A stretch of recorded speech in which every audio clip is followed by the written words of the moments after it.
ദുബായിയുടെ സുപ്രധാന വ്യോമയാന പരിപാടിയായ എയർ ഷോ 2025 നാളെ മുതൽ നവംബർ 21 വരെ നടക്കും. ഈ വർഷം നടക്കുന്നത് എയർ ഷോയുടെ 19ാമത് പതിപ്പ് കൂടിയാണ്.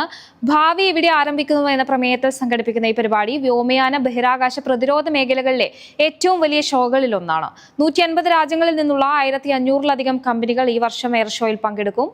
ഏകദേശം 1,48,000 സന്ദർശകർ പരിപാടിയിൽ എത്തുമെന്ന് പ്രതീക്ഷിക്കുന്നു. പ്രധാന പരിപാടികൾ Dubai world central Al Maktoum അന്താരാഷ്ട്ര വിമാനത്താവളത്തിൽ നടക്കും. 1200-ലധികം സുരക്ഷാ ഉദ്യോഗസ്ഥർ ഉൾപ്പെടുത്തിയ സമഗ്ര സുരക്ഷാ സംവിധാനമാണ് ദുബായ് പോലീസ് ഒരുക്കിയിരിക്കുന്നത്. ഈ വർഷം എയർ ഷോയുടെ 19ാമത് പതിപ്പ് കൂടിയാണിത്.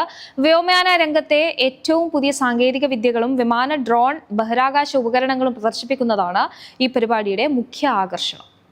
റിയാദിൽ വിസ്മയത്തിന്റെയും വിനോദത്തിന്റെയും സിക്സ് ഫ്ലാഗ്സ് ഗിദിയ സിറ്റി അടുത്ത മാസം തുറക്കും. വടക്കൻ അമേരിക്കയ്ക്ക് പുറത്തുള്ള ഇത്തരത്തിലുള്ള ആദ്യ തീം പാർക്കാണിത്. റിയാദിൽ നിന്ന് വെറും 40 മിനിറ്റ് മാത്രം ദൂരെയാണ് സിക്സ് ഫ്ലാഗ്സ് ഗിദിയ സിറ്റി.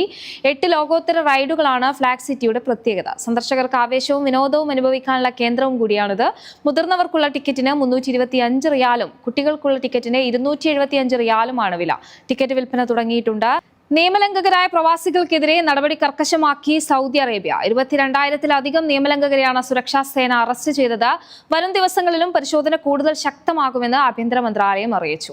നിയമലംഘകരായ പ്രവാസികളുടെ എണ്ണം വർദ്ധിക്കുന്ന സാഹചര്യത്തിലാണ് പരിശോധന കൂടുതൽ ശക്തമാക്കുന്നത്. രാജ്യത്തിന്റെ വിവിധ ഭാഗങ്ങളിൽ സുരക്ഷാ സേന നടത്തിയ പരിശോധനയിൽ 22,000-ലധികം പ്രവാസികൾ അറസ്റ്റിലായി. ഈ മാസം 6 മുതൽ 12 വരെയുള്ള ദിവസങ്ങളിലാണ് വിവിധ വകുപ്പുകളുടെ സഹകരണത്തോടെ ആഭ്യന്തര മന്ത്രാലയം പരിശോധന നടത്തിയത്. അറസ്റ്റിലായവരിലധികവും മതിയായ രേഖകളില്ലാതെ രാജ്യത്ത് തുടരുന്നവരാണ്. NTV UAE to the world.